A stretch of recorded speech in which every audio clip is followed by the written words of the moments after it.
کیا انسانی اعضاء علاج کے لیے ٹرانسفر کیے جا سکتے ہیں کسی کو؟ اس کے مختلف پہلو ہیں. ایک یہ کہ کوئی زندہ انسان اپنا کوئی جسمانی اعضاء کسی کو دیتا ہے، اس کا کیا حکم ہے؟ اور کسی شخص کے مر جانے کے بعد اس کے جسم سے اگر ہم کچھ اعضاء نکال لیتے ہیں تاکہ کسی اور کا بھلا ہو جائے، اس کا کیا حکم ہے؟ اور دوسرا یہ کہ کوئی شخص پیسے لے کر اپنے اعضاء بیچتا ہے کسی کو، اس کا کیا الگ حکم ہوگا؟ اور جو شخص فری میں خدمت خلق کے لیے اپنے اعضاء دے دیتا ہے، اس کا کیا حکم ہوگا؟ دیکھیے، یہ کیس ایسا ہے جس میں قرآن مجید میں بھی اور حدیث میں بھی بالکل خاموشی ہے.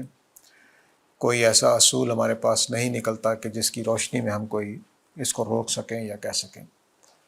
تو یہ پھر ان چیزوں میں جب قرآن سنت میں کوئی بنیادی رہنمائی بھی نہ ملے تو اب دو کیس ہو سکتے ہیں.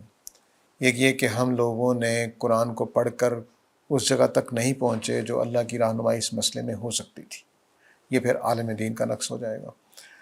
دوسرا یہ کہ اللہ کی رہنمائی ہی نہیں ہے، دوسرا کیس یہ بنے گا. جب اللہ کی رہنمائی کسی چیز میں نہ ہو تو اس کا مطلب اللہ نے وہ ہماری عقل اور ضمیر پر چھوڑ دیا ہے. یہ واضح سی بات ہے کہ جس چیز میں قرآن و سنت میں رہنمائی نہیں ہے تو اس کا مطلب یہ ہے کہ وہ چیز اللہ نے ہماری ضمیر اور ہماری عقل پر چھوڑ دیا ہے. جس آدمی کے عقل اور ضمیر مطمئن ہو اس عمل پر وہ کر سکتا ہے، اور جس کی عقل اور ضمیر مطمئن نہ ہو وہ روک سکتا ہے. یہ آدمی کا فیصلہ ہوگا، اس میں مذہب آ ہی نہیں سکتا، کیونکہ ابھی تک بہت عرصے سے کام ہو رہا ہے. میرا خیال ہے 50 سال تو ہو گئے اس پر کام ہوتے ہوئے.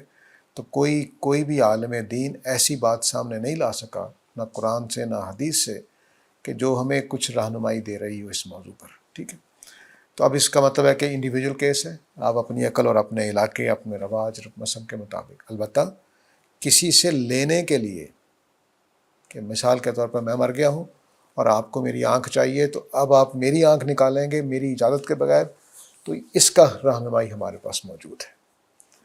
یہ مسئلہ ہے. تو یعنی شکل بگاڑنا یا جسم خراب کر دینا، اس کی اجازت نہیں ہے. البتہ میں اجازت دے کر گیا ہوں کہ آپ میری آنکھ نکال سکتے ہیں، میرا گردہ کسی کو دے سکتے ہیں، کیس ڈیفرنٹ ہو جائے گا.